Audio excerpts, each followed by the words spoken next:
Alright, what's up guys? It's MacTube, and I know it's kind of late, it's a few days after, but I just want to give my thoughts about UFC 129 from Canada, Toronto.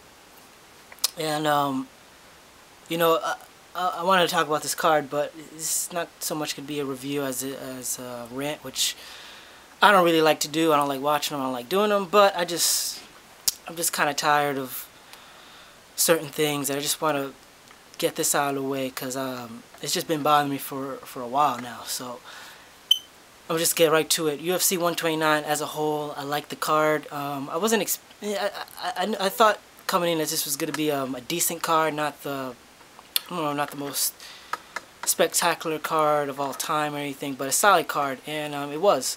Got most of the fights I predicted right, except for the Brills fight, which, real quick, Jason Brills got knocked out by Vladimir Matvisenko.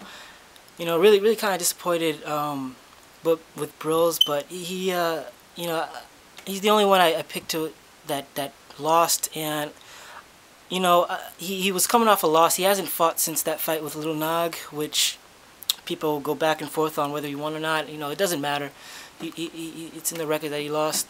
But I really liked how he looked in that fight, and I thought that I was expecting him to be even better than he was in there, and really show the UFC that he was, improved, and that he deserves another opportunity. Unfortunately, he got knocked out. It happens. Unexpected punch. You got to be ready at all times. And Vladimir is an old vet. He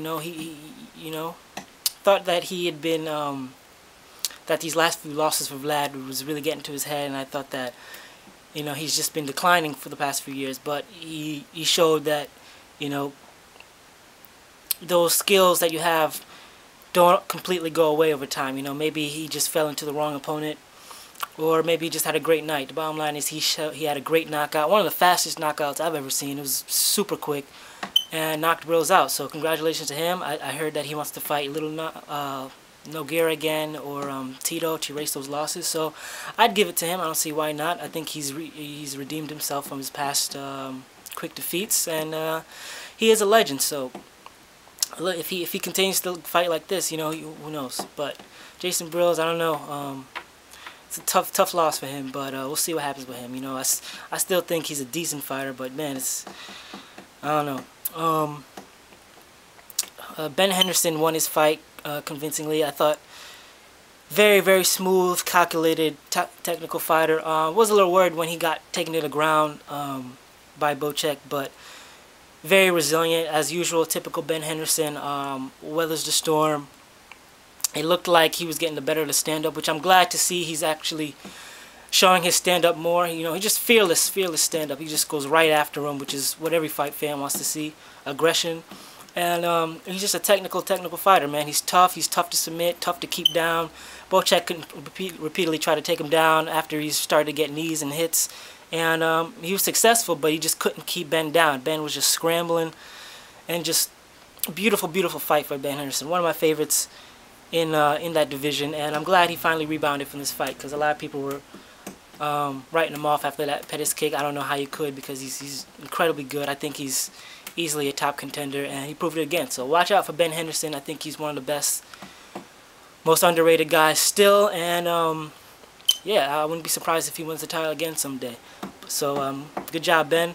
Bocek did well too. I think he just got.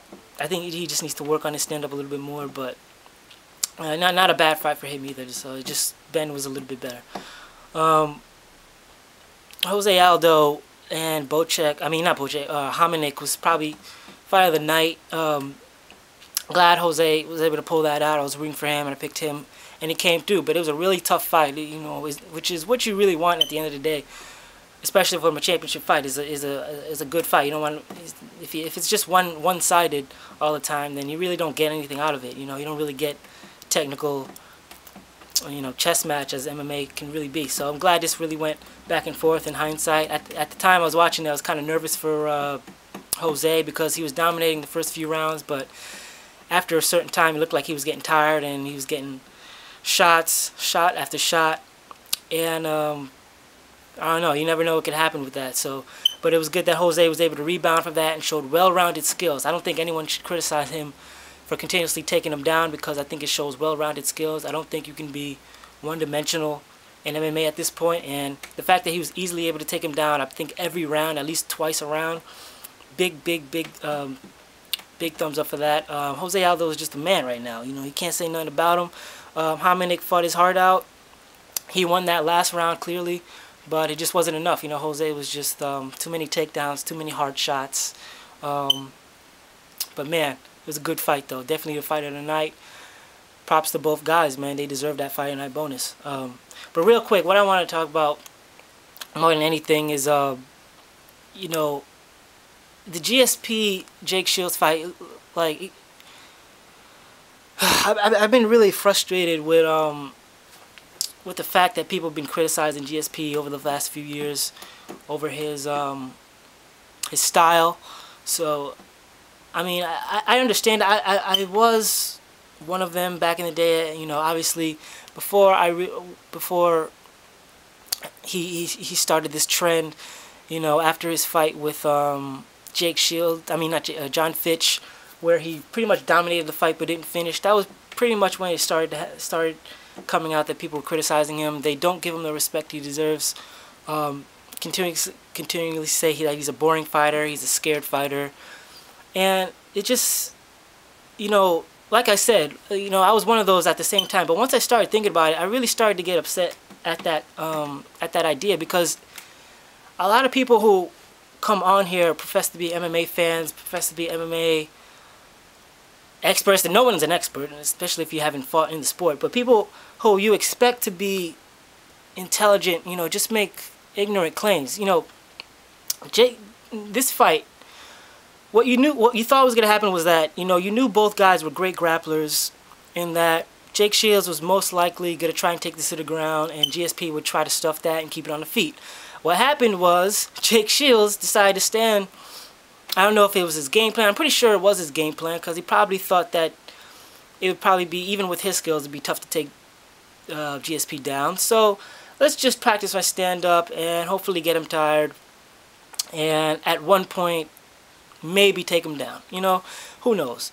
It probably started out that way, but once he just started standing up, he probably just couldn't stop. He probably thought that he would get the better of him, and it just, for some reason, it just was not a good game plan. Obviously, you don't want to be one-dimensional and predictable, which I understand, but to not go for any takedowns in that fight, I really don't understand that. I don't understand why. Maybe I don't know. Like I said, we're not the ones in there. It's them. It's their decision. They fight on instinct, whatever. But my main thing is, the thing that gets me annoyed is that GSP clearly won this fight, just like he's won all of his previous fights, handily. He's dominated each fight. He hasn't lost one round. Maybe you can say in this fight, some of the rounds were close, but I don't think he lost any round in this fight. That's just me. But the bottom line is, he's dominated his opponents for the past few years. He's winning these fights. He's being technical. He's showing a wide range of strategy, technique. He's done everything right. He's brought in mixed bag of trainers, from Roger Gracie to Pacquiao's trainer, to I forget his name at the moment. To world-class Olympic wrestlers, day after day. He's improved his training, things that people have criticized Fedor for not doing. He's done year after year and improved his game over and over again. But for the simple reason that he hasn't been able to finish these fighters, he gets criticized, and I'm really starting to get annoyed by that.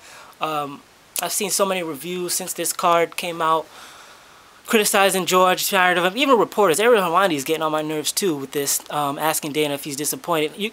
The bottom line of mixed martial arts is to win. It's to be the most technical, to be the most proficient in fighting, and to show which fighting is the most effective in winning. Now, I understand people not getting excited by, fast-paced fights, but to sit and say that he's a bad fighter or he's not the pound for pound because he doesn't go and knock or submit everyone in every fight is just ignorant. It's just stupid. And you know what? I'm not going to listen to this anymore. I'm just not going to. There's so many people who I've had respect for on YouTube, and other reporters who just continuously criticize him for this, and it's nothing you can handle. Until you're in the cage itself, who are you to criticize what someone should and should not be doing? You're not the coach. You're not him in there. He's doing what he has to do to win. That's the main objective of the fight. It's not to entertain you. You can. What would he have done to finish this fight? You know, is he supposed to swing wildly to try and knock someone out? That's not technical fighting. That's not smart fighting. It's just dumb fighting. That's what gets fighters losses in their record, and it's just not practical. It's not practical to ask someone to risk getting knocked out just to entertain someone, where you know you can win a fight by doing it the more strategic way. You may say it's more cautious or not, but it's educational and it's in everyone's best interest to study what he's doing, how he's getting people off balance, how he's getting people to not be able to predict his movements, and it's just classic, beautiful martial arts in his way. And I expect people who watch the sport, who've been watching the sport for years, who've watched hundreds of fights, to appreciate this more. But no, they sound like casual fans, and they just sound dumb. So I don't know. I'm not gonna take it anymore. I can't stand listening to some of these people criticize people when he's doing nothing wrong. He's doing everything he's supposed to do. He's fighting elite level fighters, and he's dominating them. You know, would we like to see a finish? Sure, but he's dominating his fights. He's still pound for pound one of, if not the best fighter in the world. I love Anderson Silva. I think Anderson Silva is slightly above. But if you say GSP is the pound for pound, you can't have. He has easily. You can say that because he's dominated every opponent, and he's done it the most strategic way. Just because he doesn't do fancy over-the-top moves doesn't mean that takes away from his skills. He's a very strategic fighter. He comes up with game plans. He's focused in every fight. He outwits every opponent. And regarding what would happen if he fought Anderson Silva, look, I'm one of the people who said Anderson Silva would most likely beat him in his fight, and I still probably say that, but I wouldn't be surprised if GSP won that fight either, based on the fact that he's so technical and so strategic that people get sucked into the notion that he's not a knockout artist, so he can't win. When GSP is continuously proven that you don't have to knock out or submit to become a better fighter. You have to handle and dominate and control your fight within that cage to win the fight. So what he couldn't do that with GSP? With Anderson Silva, he walks at 85, so the weight difference wouldn't be that big. He's fought in way bigger guys than him in the past. Sure, the speed and the creativity of Anderson may cause problems, but GSP is always prepared for a fight. He's never not been prepared for a fight, and they criticize him since he lost to Matt Serra that he's been too afraid to go in and try to be more aggressive. But really, he's done what he's supposed to do. He's learned from that mistake, and he's learned to be more smart in the cage and not do things that put him in danger. He came in there overconfident, thinking he can go in there and be reckless and not keep his guard up, and he lost. Now he's not going to make those mistakes. He's not going to be reckless. He's not going to go in there over aggressive and get knocked out just to please fans. It's not the smart way to fight. It's not whether you're in a street fight or in a cage. It's not smart to fight like that. You have to fight strategic. You have to find a way to defeat your opponent without risking losing. And that's what GSP does, and he should be more appreciated for that. But people continuously try to criticize him for stupid things. So you know what? I'm done with those people. I'm unsubscribing to a bunch of people now. I just can't stand to listen to ignorant criticism like that anymore, because it's just not fair. It's not wanted. So I'm glad GSP did a great job in this fight. He kept Jake Shields off balance. I predicted he would win just solely based on his consistency. He knows what to do in there. He knows how to win a fight, and you gotta appreciate what he can do. Is he the most aggressive and spectacular, exciting fighter? No, but he is the best fighter because he game plans the best, and he's the most effective in there at nullifying his opponent's strengths and defeating them with it. Pound for pound in my book. So once again, great card by UFC. Not the most exciting card, but great fights regardless. I think people should appreciate the subtle aspects of martial arts more. If you want to see striking, watch kickboxing. This is not kickboxing. It's a more patient, more calculated, strategic sport, and you have to know that going in.